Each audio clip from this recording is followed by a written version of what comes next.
Goedemorgen. Hi, goedemorgen, Janneke. Mirella Knoop. Hey, welkom. David. Mirella Knoop. Kijk eens.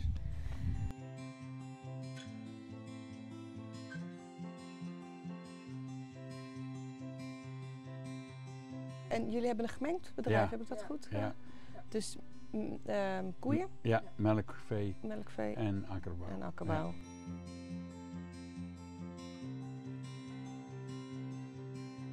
Er lag hier land van een oom van mij en die oom die wou het land kwijt.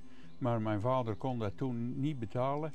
Maar er zat een andere oom die was lid van Welstand, zo noemen ze dat. En die heeft dat voorgesteld in het comité en die hebben ermee ingestemd en die hebben dat land toen gekocht. En dat is denk ik wel 40 jaar geleden of zo. Wat is de visie van de Maatschappij van Welstand op duurzaamheid?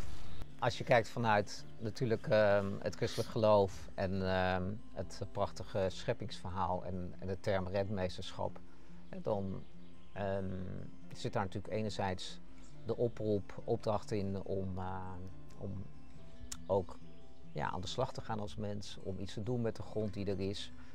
Maar aan de kant ook de oproep om de schepping gewoon te bewaren. We proberen dat heel concreet te maken door pachters toch wel te stimuleren om natuurinclusief of biologisch te gaan boeren. We zijn bijvoorbeeld met ons landgoed Ten Vorsel heel uitgebreid bezig met de stap naar natuurinclusief.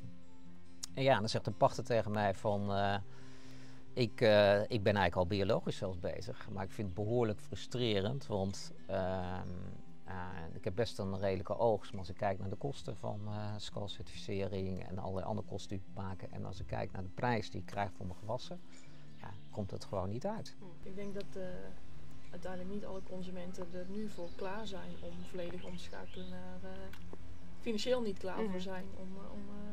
Maar dat hangt ook weer mede van prijzen af natuurlijk, een beetje kip-ei ook wel. Als wij het helemaal bio gaan doen, dan zeg ik altijd, dan krijgen de diaconieën het druk.